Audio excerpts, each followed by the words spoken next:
Hello and welcome to another video from Sustenance and Covering, the only channel that you need to not only survive the current apocalypse, but actually enjoy it.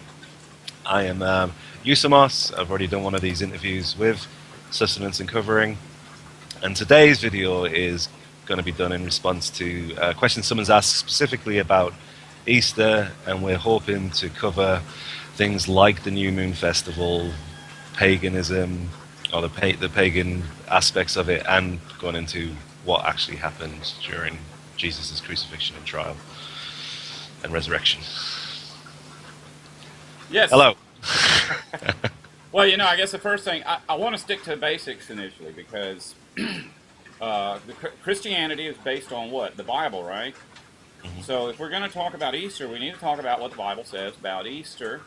And I guess most people know that we're not really commanded to celebrate Easter. And most people also recognize that Easter was kind of a hangover from paganism that just ended up in the celebration. But, I mean, the reality is that Christ's death and resurrection is a very important event in human history, but it doesn't say anywhere in the Bible to celebrate a holiday called Easter. But the Easter concept is in the Bible. Okay, and what do you mean by that? The Easter concept?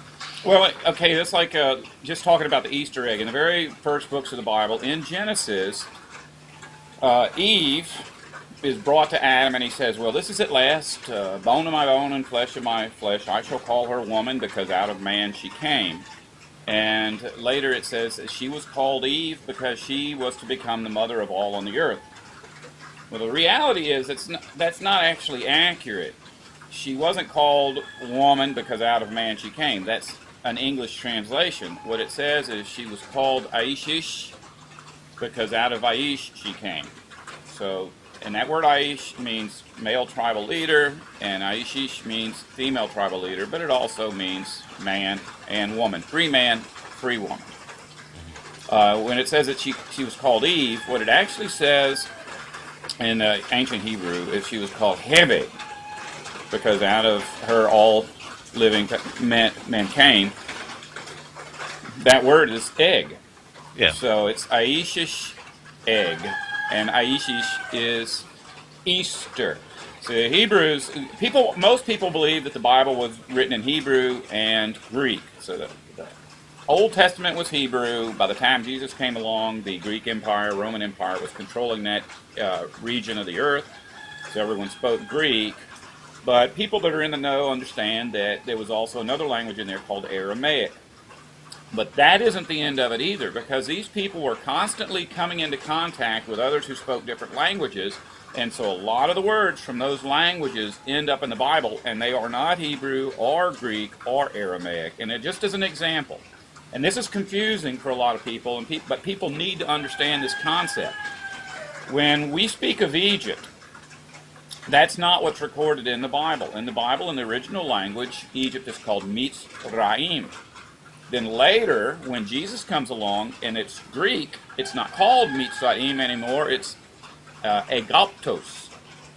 So if we were to transliterate, then there would be some kind of word similar to Mitzrayim every time the Old Testament spoke of Egypt, and there would be a word somewhat similar to the word Aegyptos, in the New Testament. So there would be confusion. As you're reading the Bible, you wouldn't see the consistency that region, we're talking about Egypt. So, Bible translators in their wisdom translate Mitzrayim as Egypt every time, and they translate Aegyptos as Egypt every time. That way we understand that this nation, spoken of in the Old Testament, is the same nation spoken of in the New Testament. But they don't consistently do that. And so we've got other nations that are transliterated instead of translated. And one which is a big one is Canaan. Canaan and the Canaanites. Everybody knows that the Israelites were surrounded by the Canaanites, some possibly unimportant people that no longer exist. They never were a great nation or anything. But the reality is, Canaan is understood by everybody who's in the know, everybody who translates the Bible, that Canaan was Phoenicia. It was like one of the greatest world powers to ever exist.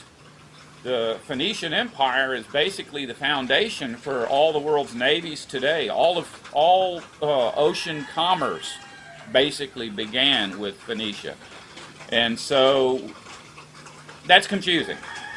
We know what Egypt is, we should know what Phoenicia is, but when people are reading the Bible about Canaan, they don't get it. And another thing that's confusing about it is that a lot of the nations that are spoken of in the Bible were just parts of the Phoenician Empire. So when you talk about the Philistines, a lot of people think, well, the Philistines were another nation. Well, they really kind of weren't. They were still under the thumb of the Phoenician Empire. And anyway, the point that I'm trying to make is that if we don't translate a word the same way every time when we understand what it is, then people think we're talking about different entities, different people, different places. And so Eve, who is called Hebe and Aishish, gets lost. Gets lost in the translation, because later on, when we speak about the mother goddess, we're actually speaking about Eve, the mother goddess, the one who all the nations around there worshipped as the mother of all beings. And she's called later not Aishish, but Ashtoreth. When you get to the Greek portion of the Bible, it's Astarte. And outside of the Bible, every culture on the planet, and I'm talking about Chinese, South American, it doesn't matter. They all have that mother goddess entity, and it's always the same one. So Ishtar, Ashtoreth, Easter, Esther, all of those entities are the same person. Now, we understand it's paganism, and a lot of churches will admit, well, yeah, it's based on paganism, but those pagan holidays took place at the same time that Christ died, and so it's all right to incorporate a lot of those pagan traditions into celebration of Christ's resurrection. And really it isn't, but at the same time, those pagan entities are not, this is a concept that a lot of Christianity completely misses. They miss the point. Okay, we know that there's a false god and there's a true God. But that's really not a good way of presenting it, because there are no false gods. Every one of those gods was real. Now, to call them a false god or a true god is a little bit misleading. A better way to represent them as the rightful God, the Creator, our Father, and the wrongful gods.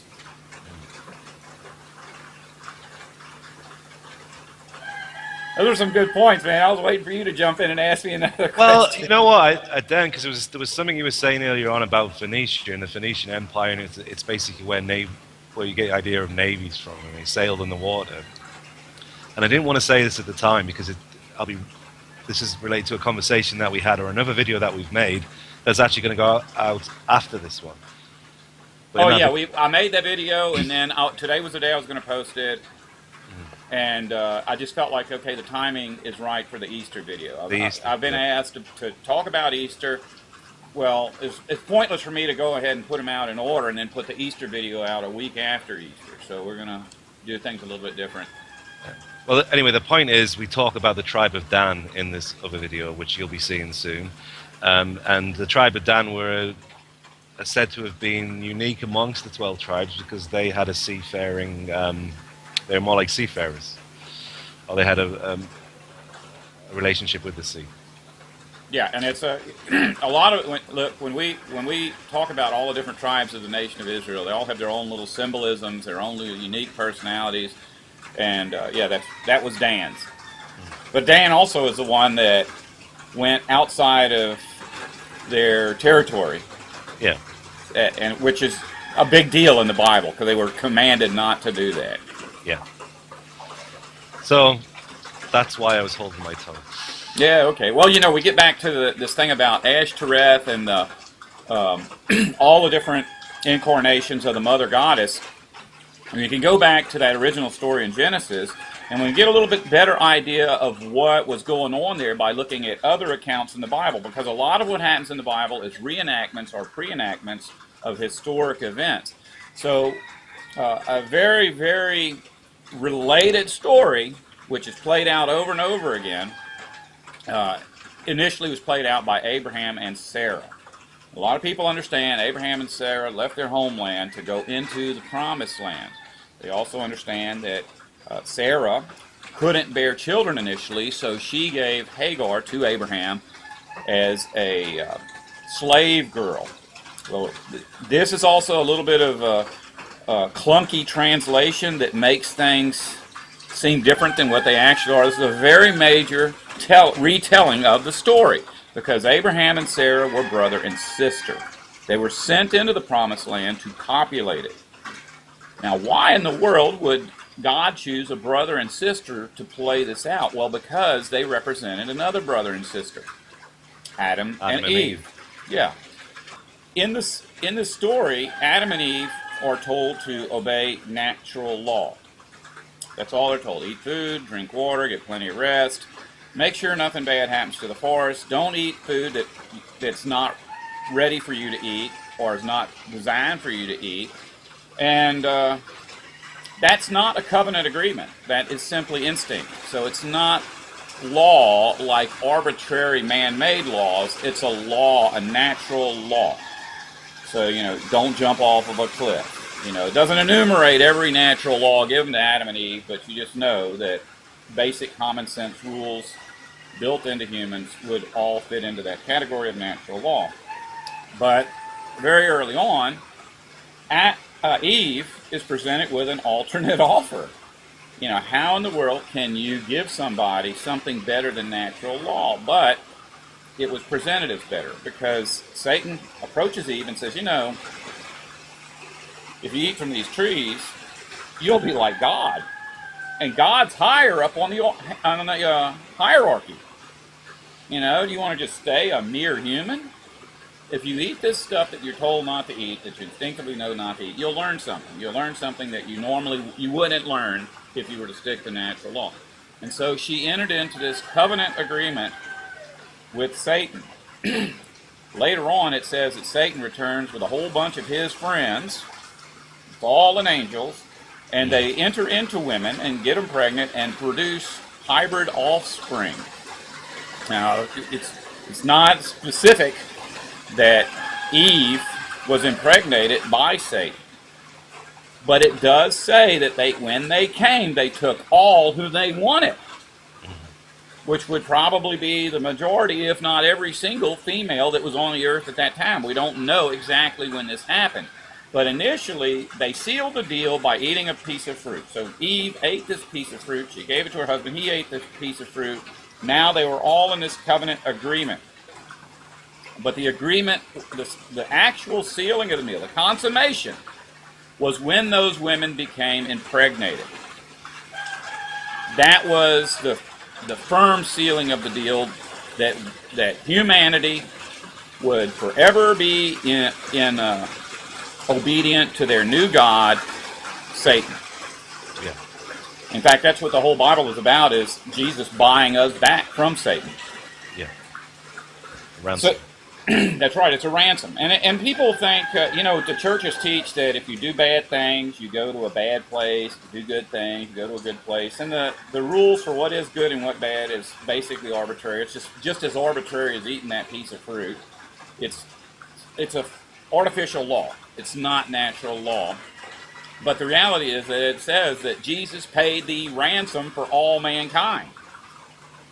And you think about it, every kidnapping that has ever taken place, when the ransom's paid, the people are repurchased. They aren't given a choice as to whether or not they're going to be being kidnapped is no more a personal choice than being freed from kidnapping. So it doesn't really matter. We're going to all be sitting around talking one day, and everybody's going to be there. It's not like Hitler's going to a bad place. But, of course, how that all works out later on, who knows, because there is a second death. Yeah.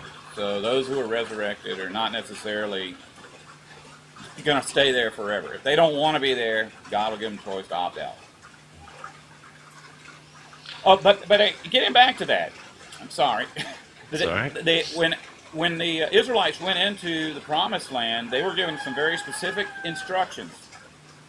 That anybody they came in contact could become an Israelite, but they had to be obedient to Israelite law. If they refused to be obedient to Israelite law, they had to get out. They couldn't stay in the Promised Land, and if they refused to leave, the Israelites were to kill them. And the very specific instructions were to tear down the Ashtoreths and the Baals. And so we have to understand that thing that they were told to get rid of is Easter. It's the same exact word. It's a different language. But when God specifically commanded them to take down the Ashtoreth images, or to kill the Ashtoreths, or kill the worshippers of Ashtoreth, what he's saying is, kill everyone who celebrates Easter. That's a pretty strong admonition for the Jewish people. But we're not under, Israeli law now, or Jewish law, the law of Moses. So we're just clarifying that you're not telling people to go out and kill people who buy chocolate eggs and things like that. No. Yeah, the Easter egg is... We wouldn't advocate that. Yeah, no. In fact, there's a lot of sins that are worse than that. Yeah. And it's not our business. Like I say, Jesus repurchased us. So, human beings, look, I drove my car yesterday. I don't think that pleased God. No. That breaks natural law. I'm not going to look down on somebody because they celebrate a holiday or whatever. That's what most of the trouble in this world is people on the other side of an artificial border have a different God. So, the nation I live in will send people with weapons to go kill all of those people, and vice versa. Yeah. It's not to someone who really is a servant of the true God. We understand it's God's right to allow people to do what they want. Yeah. We can't go back in there and say, well, maybe God's okay with this, but I'm not. Yeah. Well, yeah, it says right there in the Bible, vengeance is mine. Yeah, that's right. I did a video a while back called "We Can Fix This," and it was about all the different religions on the world and how they're gonna create paradise. And I participate in that. When people talk about my trees, and I guess if someone's just stumbled on this video, I do a lot of videos about the forest. I'm restoring my forest. That's just my hobby. That's not a command from God. According to natural law, humans are supposed to take care of the forest, but the forest is gone. What I'm doing out here is not that command to make sure nothing bad happens to the forest. Bad things have happened to my forest, so we're past that. The horse is bolted. Yeah, but it's not like I'm thinking that I'm going to fix the world by planting more trees. I just want to plant more trees. It's the healthy thing to do. Yeah, it's just like a guy that wants to watch a sporting event. That's his thing. My thing is trees. Well, you mentioned in earlier, we were talking, so we've talked about Ashtoreth. We've talked about the festival and, the command that was given to ancient Israel, or the observant of ancient Israeli law, or the law of Moses. And there's talk in the Old Testament of the New Moon Festival, and we've already mentioned the name Hueva. Am I saying that right? Yes. Yeah. Well, you know what? That's actually, I think in Spanish it's huevos. Yeah. And, every language is related. If we go back in history far enough, we get to Babylon, everybody spoke the same language. And you can imagine that if languages evolved back then the way they evolved now, that everybody would have been a little bit closer in their communications. And that's bore out in the concordance. If you go to the Strong's Online Concordance, a lot of times when you're looking at these words, you'll recognize them as related to other words, especially if you're familiar with other languages. And they'll even say in there, next to the word, no matter what it is, Arabic origin or Greek origin. So we're all related. And so that, heve and huevos, same thing. Yeah. Egg. But I'm also thinking of how that ties in with the moon. Yeah, and the moon, okay, if we go back far enough, we'll see that all of the mother goddesses throughout history and all of the Baals, throughout history share similar characteristics. And in most cultures, the Baals are always represented by the sun, and the Ashtoreths are represented by the moon. In fact, if we go to ancient Egypt, Osiris is the sun god, and Isis, which is Aishish in Hebrew, is the moon goddess. And so every culture has this. Diana in the Roman is the moon goddess as well. Yes, and she's mentioned in the Bible. Yeah. By that name. So it's once again, it's every culture has a little bit different name, but it's the same god, same goddess. Baal, who is Osiris in the Egyptian culture, Osiris means bearer of the eye of enlightenment. Later, when God is talking directly to Satan, he calls him Lucifer. He said, "Oh, you Lucifer, how far you have fallen. You once walked upon the glowing stones." Well, that Lucifer means bearer of light. It's the same exact individual. And we know that because Baal is married to Ashtoreth, and Ashtoreth is Aishish, which is Isis. It's the same god, same goddess. Now, what's interesting about the word Baal is it's spoken of in plurals, and Ashtoreth is spoken of in plurals. In other words, it would say, go out and kill all of the Baals, all of the Ashtoreths, as if they're separate individuals. But really, any of the demons who came to earth and impregnated women would qualify as Baals. Baal simply means the god, and the inference is that it's the god by two-way mutual agreement or covenant. The covenant God. Now this Contract. is one of the ways that the Bible confuses us is when it's talking about one of these unrighteous or wrongful gods, it will use the term Baal. But when the word Baal is used to describe Yahweh, the rightful God, we call it husband. We completely take that out. It says, there will come a day when you will not call me my husband, but you will call me Ishi. Well, that scripture, what it's saying is, there will come a day when you will no longer refer to me as a God by contract. Because by the time the Israelites came along, the Jews, they entered into a contract with God. So they were doing the same things as the religions were doing who worshiped the other Baals. Yeah. Which meant that now God, the Creator, is their Baal. Baal, my Baal, my God by contract. And so when he said there will come a day when you will no longer worship me as my God by contract, but you will worship me as Ishi, what it's saying is, male tribal leader. You'll one day accept me as your tribal leader, as a higher up on your hierarchy. All the hierarchies we have now are artificial. No human being was meant to dictate to other human beings how to live. But God is. God instills natural law into man. The false gods always instill some kind of artificial, arbitrary system of rules. Yeah. So when we talk about, when you use the term there, dictating, and when we think about dictatorships in human terms, we are thinking about things like contracts, religion, observance of rituals, so on and so forth. But the natural law is not a paper law, it's not a stone law, it is simply something which is inside of us already, and it tends towards looking after each other, looking after the planet, looking after the forest, looking after the animals, and observing our place in the scheme of things under God, or the true God, or the rightful God.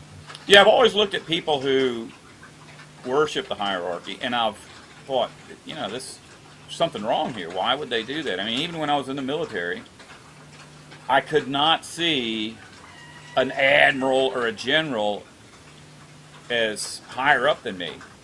I recognized it was artificial. If this guy told me to shine my shoes, it's not like I would tell him no.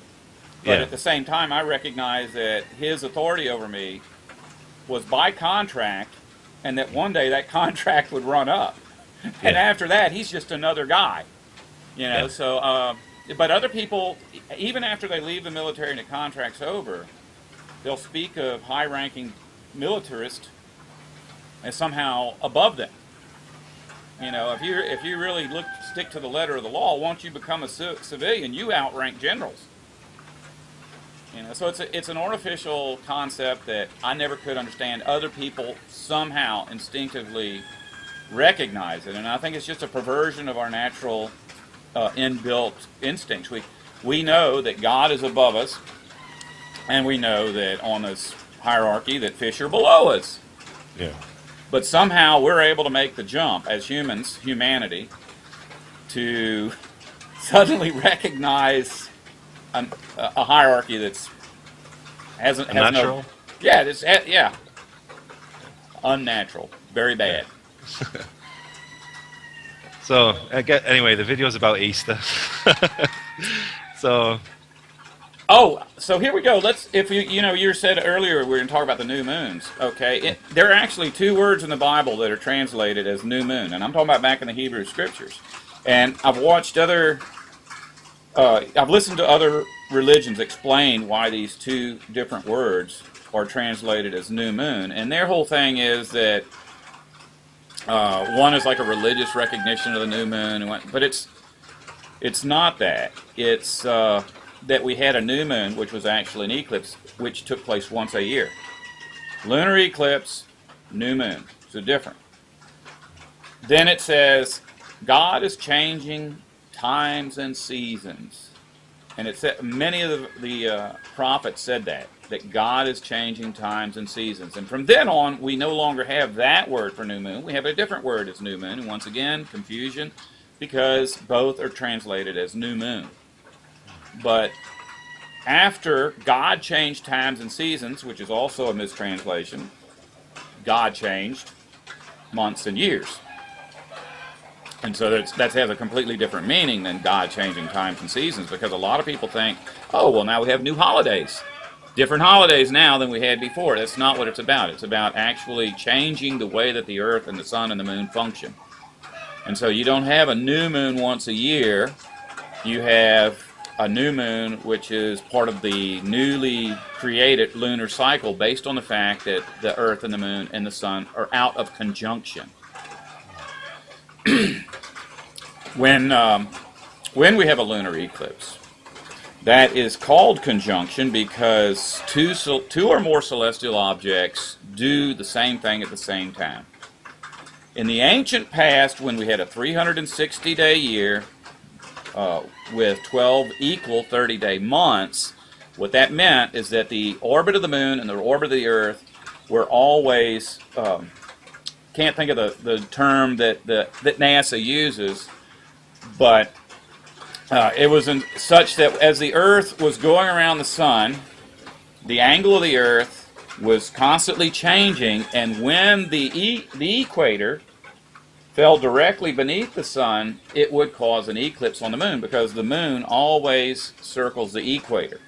So until the equator is in alignment with the sun, you don't have that. But they would have a lunar eclipse once a year. Solar cycles that we have now, lunar cycles, are not based on that, because the moon is actually circling the earth at a different speed that sets it outside of conjunction. So when there were conjunctions in the ancient past, and there were a lot of them, it wasn't just the sun and the earth and the moon, most cultures recorded that there were actually conjunctions between the earth and other planets and the sun. That word conjunction means anytime two celestial objects come into doing the same thing, but it is also the word that's used in English for sexual intercourse. Conjunction. So, yeah, so the whole thing is that when this marriage as well, right? What's that now? Marriage. Yeah. Like a marriage. Right. Okay. So what happened in the ancient world is on the days when the sun and the moon and the earth would come into conjunction, all of humanity all around the world celebrated the impregnation of the women who were impregnated by those wicked angels to give birth to hybrid offspring. That's what Easter is. Easter is a celebration of the creation of the Nephilim.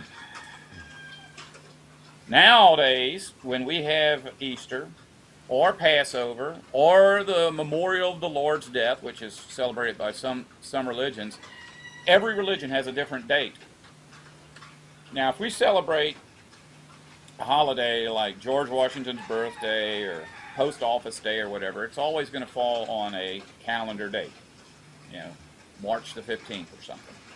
But with Easter, that's not the case. And every culture has a different day for celebrating, and that's because they always try to match up the equinox and a particular day, most cases Sunday, and a false conjunction of the earth and the sun and the moon.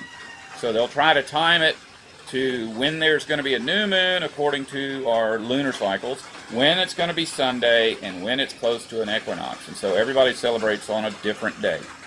Yeah, I mean, well, over here, I'm in England, and this morning, yesterday was the beginning of British summertime, which means the clocks go forward, so it's darker an hour in the morning and it's lighter an hour in the evening. The clocks changed at midnight today. Yeah, and the equinox, getting back to what that means is when the Earth is tilted like this, say you're on the northern hemisphere, you're going to be really cold. That's your winter.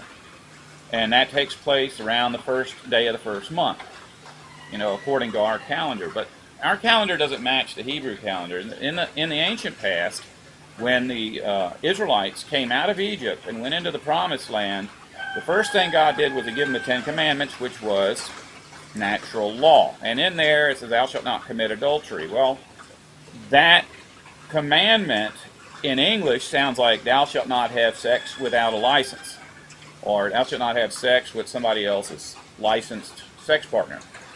But what it is thou shalt not engage in unlawful sexuality, which at that time the only law they had about sexuality was don't have sex with demons. You know, when the angels came and had sex, that broke God's natural laws. That's interspecies. It's not supposed to happen. So they were given that law, natural law. Don't kill, don't steal, love God, love your neighbor. But when Moses came down with the Ten Commandments, they were already breaking all those laws. Yeah. So Moses threw down those tablets and broke them, at which point he had to go back up and get them over again. Yeah. But when he came back, he didn't just bring back the Ten Commandments. The second time around, he came back with, I think, 700 other laws or somewhere around there. And it was those regular laws. Don't eat bacon, don't put too many tassels on your clothes.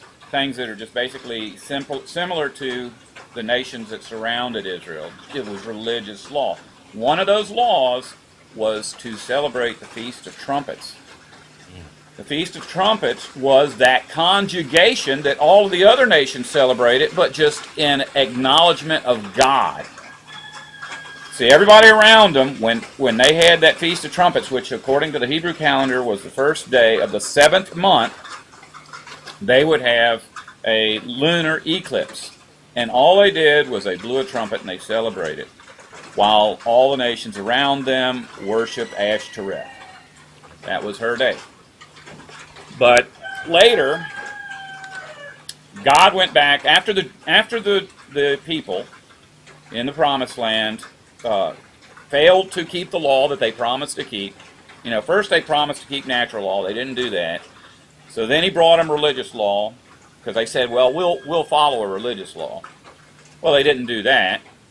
And so when it was all said and done, and he sent the prophets to destroy the Jewish religion forever, and to destroy all other religions, because that's when he changed times and seasons. So now not only could the Jews not celebrate the Feast of Trumpets, but the surrounding nations couldn't celebrate the Feast of Ashtoreth, because there was no longer that conjunction.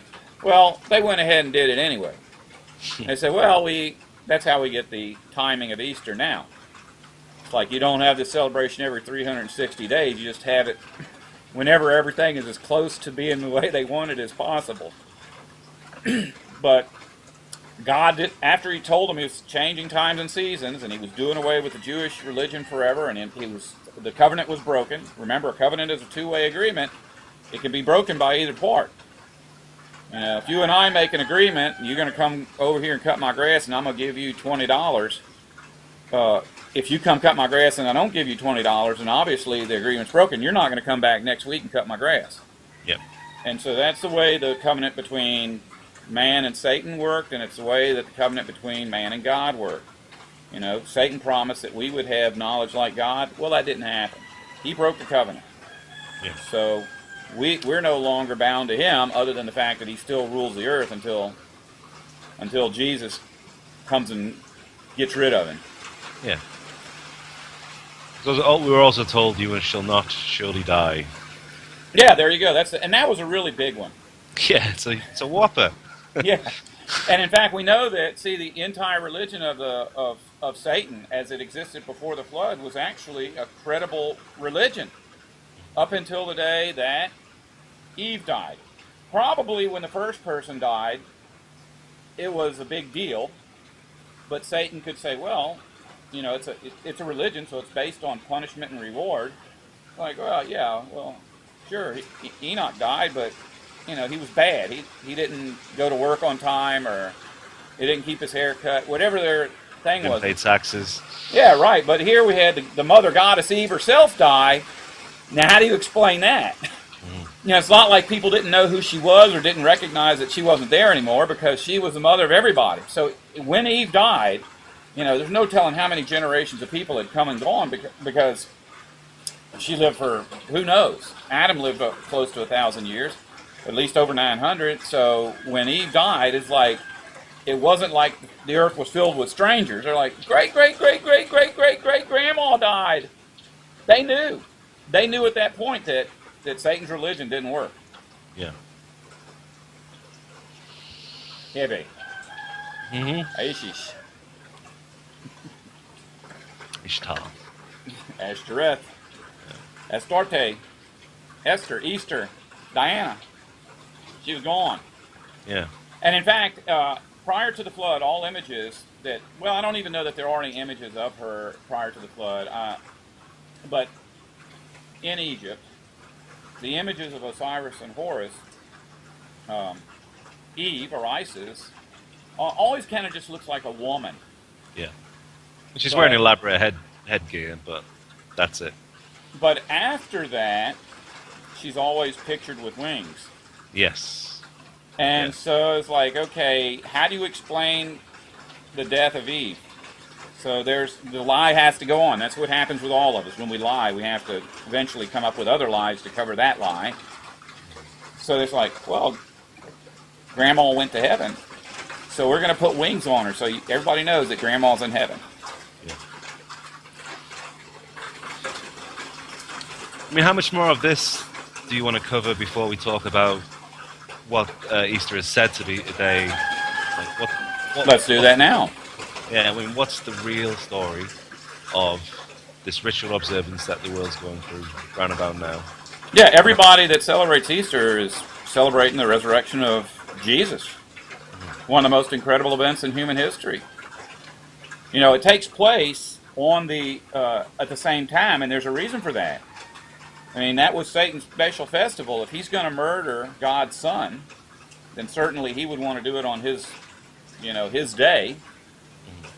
And so it's not a big leap for people to incorporate those rituals with a way of celebrating Christ's resurrection. You know, it's not wickedness. It's not wickedness to want to remember the greatest thing that's ever happened in human history. It's just coincidence. No one here today who celebrates Easter was there when it was a celebration to the Mother Goddess. Yeah. Well, we still have that though. It's like, chocolate, eggs, rabbits. You face all that stuff back, and it's. Yeah, well, here's the thing too. Is I said that there is no such thing as a false God and a true God. There's only the correct God and the incorrect gods. Mm-hmm. And we're told it's almost like it's a fiction. Not, most Christians recognize God is God, Jesus is God's son. But when we start talking about Ashtoreth and Baal, it's like talking about unicorns and flying fish. Yeah. It makes people think that this is, all of that's a fantasy. Yeah. We call them false gods because they really never existed. Well, that's not true. They did exist, and and the fact that cultures around the earth recognize that they existed, even though these cultures supposedly had no contact with each other back then. And that's been something that's come out a few times that we've spoken in videos, is that the Bible is about real things. It's about real things that actually happened. So when it talks about false gods or goddesses and the Ashtoreths and the Baals and so on, it's talking about these things are actually happening in the nations. They're not talking about made-up gods or anything like that. They're talking about, you know, when it says Satan's the Lord of this world, it means it. It's literally. Yeah, because I mean, religion is religion, but and it never once did God voluntarily give man a religion. He basically gave into their desires. You know, just like when Israel went into the Promised Land, you know, they're like, "Your king is God." You know, how would anybody reject that? You know, look at those guys. They got presidents, emperors. I got God, but they're like, "Hey, you know what? We kind of like that concept. We want a president." And so they chose it, and God told them, said, "Hey, you know what? They haven't rejected you." He told Samuel. Samuel said, "Please don't let them do this." He said, "No, don't worry about it. They haven't rejected you. They've rejected me." And it's the same thing with religion. When Moses gave man religion, you know they had to break his heart. But he understood. They haven't rejected me, or they've rejected God. Yeah. And God's okay with it. So we're going to go through this. We're going to do this. Because as long as God has given us free will to test the waters, and you know that's what humans are. We have to learn by our own mistakes. You know, you see a family where the dad does this dumb thing, then you go on down the road, and the kid does the same thing, and the grandkid does, and they had the parents and the grandparents to tell them not to do that. But it's a good thing because when this is all over with, none of us are going to return to that. You know, you wake up in a forest surrounded by people that love you and free food. You're not, even if you're the Pope, you're not going to say, "Well, I really like the costumes I had before. I want to go back to religion." And the scripture that ties all that up is where it says, "This is the religion, the only religion that God accepts, to take care of orphans and widows in their tribulation and to be no part of civilization." Yeah. Of course, I think the Bible's translated as "no part of the world," and somehow the concept of sex, drugs, and rock and roll gets in there. What it's really saying is, you know, don't put any hopes in your social order. You know, when your life gets bad, don't go to a judge and try to get him to fix it for you. You know, don't depend on systems that have been put in place by the empire. Just know that no matter how bad it gets, if you get sick, if you get poor, if you get homeless, if your family abandons you, God's the only one that can fix that. And He will. Yeah. What's the promise throughout the Bible? Yeah, from the very beginning. It's like, you know, Eve eats from the fruit. God takes each and every person that was around at that time, Satan, Adam, and Eve, and says, "Okay, I'm going to put enmity between you and the woman, between her seed and your seed. He will bruise you in the head, you will bruise him in the heel." So that whole prophecy, even though it seems coded, is a promise that as this all plays out, everything's going to work out in the end. Yeah.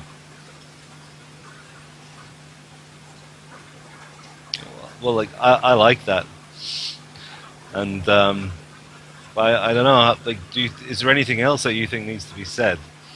You know what? After this is all put together and edited and posted on YouTube, I'm sure I'll come up with something. But there's always another day. Yeah. Well, just to say, last night I sent some ideas over to you, and we've actually covered some of that in this. But maybe, I mean, this is specifically about Easter. This video is specifically about Easter. But in this video, we've talked about Eve, Adam, Osiris, the new moons, the changing of the seasons, and there are some elements of that I think we could really talk about, but that would create another video in and of itself, and it wouldn't specifically be about Easter. Yeah, I really hope that anybody that stumbles upon this will watch the whole thing. And the other thing, you have a couple of other videos that deal with this, with Easter egg hunt on the Sustenance and Covering channel, and is it 3 women? agree with him. Yeah, and I actually, as we said, this is a request, a video about Easter. And I said, well, I've already done that. And he went and watched it, and he said, I've already seen this, but I want something to post on my Facebook page.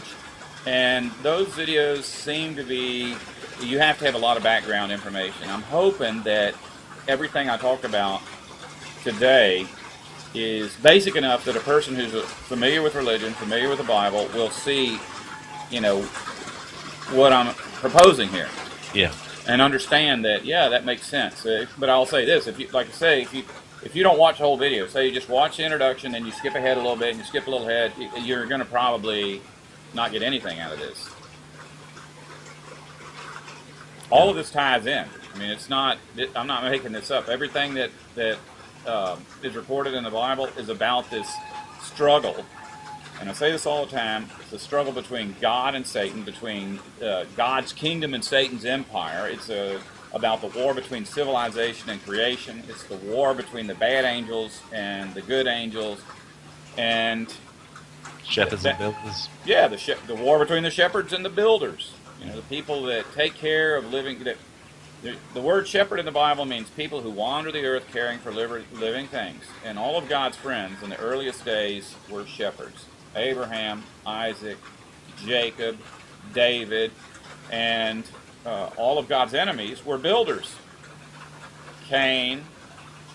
First one. Yeah, Lucifer. Nimrod. Yeah, there you go. So, and that's an important thing. If you just carry that away with you and you read the Bible, you'll see it. Yeah, I think one of the criticisms we could get, it's something that I read recently, and it wasn't about you, but it was about a book that I read, and they said that the author just presumes a familiarity with the things that he's writing about. So sometimes it seems obvious that you can get from A to B. Sometimes it isn't so obvious. So I don't know. The whole point of this is to try and be as clear as possible, right? Yeah. I mean, we could, and I guess we do the same thing. But the rulers of the religions have some favorite scriptures. In general, this is the way. The only really way that you can tell what we as humans think is a bad religion from a good religion is a bad religion will have 6 scriptures that they base their whole faith on. And a good religion will have 100 scriptures that they base their faith on. But the Bible actually has like 30-something thousand scriptures. So that if you're going to have a really good religion, it has to be based on a whole 30,000. You can't just pick and choose because, there are people that are very, very religious that all they know is ye must be born again, or a couple of verses like that. Yep. Let's not talk about hell either. We've done that, haven't we? Yeah, I always get in trouble with that. It's like I'll say one thing about hell, and then half the comments are about what I said about hell and not about the video. So I think I understand why, though. I think if someone's entertaining the notion that there's a possibility that place is real, and they don't want to go there, and they're going to make it their job to stop other people from going there by warning that there's this place called hell. But and look, there is absolutely. Obviously, as human beings, we should be motivated to do the basic things that the Bible asks us to do. Every decision, I try to make every decision based on that. I don't believe in religious dietary laws, but I try to eat healthy. I don't believe in clothing laws, but when I go to shop, I always make a point of putting clothing on. So but at the same time, I don't have $5,000 worth of suits. And I don't have a dietitian over here cooking for me. So but I make those decisions based on what do I think is the right way to do things. But I don't do it because I'm scared that if I make the wrong decision, God's going to torture me. In hell. Right. Forever. In front of an audience. But there is going to be a punishment. Maybe it's a good thing that people are scared of hell. Because I certainly don't want to go into the resurrection knowing that I abused my neighbors or that I abused the earth or that at least knowing that I tried. Because it said there is going to be everlasting shame. Yeah. Well, in the other video that's going to go up soon, we did talk about Gehenna, specifically about Gehenna, and not just identifying that. I guess for people like you and I right now, well, in the nations that we live in, top of the heap, isn't it? We don't deal with the reality that the majority of the earth lives with. So. Oh yeah, I'm not. Hey, I saw a video by some comedian, and he was talking about all the bad things that go on at the top of the heap. You know, inside of the empire, at the core of this empire. And when he got done, his conclusion was, "Well, look, if I had to do it all over again, I would still want to do it here." You know, and you know, it's like, you know, I've lived the life of a white man. And that's one I'm going to choose next time too, because I don't want to get beat up and put in prison and shot and. Yeah, and just by sheer dint of the fact that we live in these nations, which are top of the heap, there's things we're going to do indirectly, even indirectly. We are hurting our neighbours, and our neighbours are it's the rest of humanity. We're all neighbours. We're all brothers and sisters. Yeah, well, example I give sometime. And my brother lives like 100 miles from me. If I put a box of shoes in the mail and send it to him, it costs $10. But I can go down to a store and purchase a pair of shoes for $10. When you're purchasing a pair of shoes, not shoes that are being sent 100 miles from my brother, but a pair of shoes that was shipped 3,000 miles, you got to know that in 3,000 miles in that direction, there's a guy with no shoes working in a shoe factory. Because they're not paying him good money to make free shoes. There's a happy Easter message for the planet. Yeah. And I got like 12 pairs of shoes. But, you know, most of my shoes do have holes in them, and I purchased them used, and you know, it's not like I'm fully vested in civilization's economic system. But here we are, we're both on our computers having this discussion. Yeah, there you go. These computers were built by slaves. There's no two ways about that. So. Yeah, with the factory where they build these, it's in a city where by law, building codes do not allow putting bars on the windows. But so many employees were committing suicide by jumping out of the window that they had to put safety nets around the building. Yeah. How miserable do you have to be to take your own life? And if you got a really good job at a computer factory, especially so. But those people, basically, they have no place to live. They don't have any material possessions. They know that at the end of the day, they're going to get just enough food to live. And that's basically it. They may not get food. They may get a coin with enough value to get them food. But that's not slavery because they're being paid. Yeah, sure. We're getting way off of Easter. I think it's time to wrap it up, Usamos. Okay. Well, that's that. There's another one in the can coming up as well. Someone asked about the two brothers, and we did a video about that as well, which should be going up sometime soon. Yeah, I'm working on a few things. A lot of the stuff I do is not like this. It's things about planting and harvesting, and things I'm doing out in the forest. But I've been getting rained on like every other day. Which means we got a day of rain, then we got a day when this much water on the ground, so I'm having a little trouble putting that video together. Well, something to look forward to. Alright, should we wrap it up? Take us out.